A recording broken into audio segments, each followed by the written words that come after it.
విద్య ఒక్కటే అభివృద్ధికి రాజమార్గమన్నారు కేంద్ర మంత్రి నిర్మలా సీతారామన్. యువత దేశ భవిష్యత్తును తీర్చిదిద్దాలని పిలుపునిచ్చారు. తీర ప్రాంత విద్యార్థులకు ఆమె గుడ్ న్యూస్ చెప్పారు.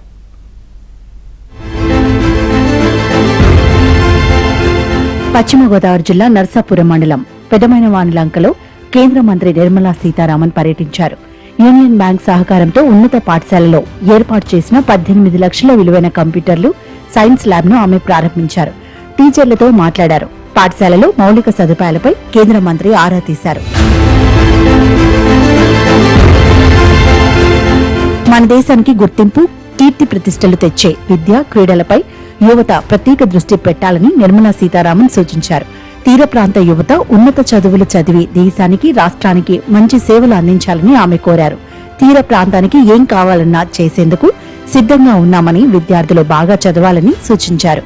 మంచి ఆలోచనలతో ముందుకెడుతూ దేశ భవిష్యత్తును తీర్చిదిద్దాలన్నారు నిర్మలా సీతారామన్. మత్స్యకారులకి ఇక్కడ ఏ ఒక్క డిమాండ్ ఉన్నా కూడా స్టేట్ గవర్నమెంట్ పూర్తి మద్దతు పలుకుతుంది అనేదని మనం గుర్తుపెట్టుకుని మనం కూడా దాన్ని ముందు పెట్టుకుని మన వృత్తిని సరిగా ముందు తీసుకెళ్ళడానికి ఏమేం కావాలో గవర్నమెంట్ ద్వారా, కేంద్ర ప్రభుత్వం లేదు రాష్ట్ర ప్రభుత్వం, అందుకే ప్రధానమంత్రి గారు అప్పుడప్పుడు అంటారు, సరి అయిన ఓటు వేయండి. ట్విన్ ఎంజిన్ అంటారు. ఒక్క ఎంజిన్ ఉంటే ఒక మోటార్ బైక్ ఎలా వెళ్తుంది, అదే 2 ఎంజిన్ ఉంటే ఎలా వెళ్తుంది, ఇంకా పవర్ఫుల్గా వెళ్ళడానికి ఆస్కారం ఉంటుంది.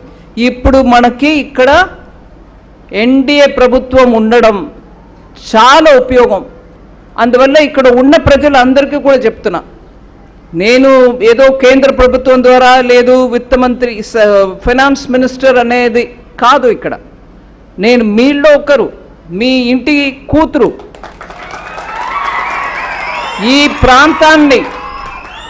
ఈ ప్రాంతాన్ని మనం ఇంకా ఎంత ఫాస్ట్గా ముందు తీసుకెళ్ళడానికి ఏమేం ఆలోచన ఉన్నాయో అన్నిటినీ కూడా మనం రాష్ట్ర ప్రభుత్వం కానీ కేంద్ర ప్రభుత్వం కానీ తీసుకెళ్ళి మనం పూర్తి చేసుకోవాలి.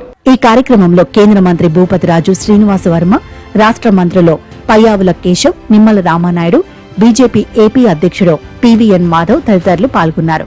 అంతకుముందు ప్రధాని నరేంద్ర మోదీ నిర్వహించిన మన్ కీ బాత్ కార్యక్రమాన్ని నిర్మలా సీతారామన్, ఇతర నేతలు, అధికారులు వీక్షించారు.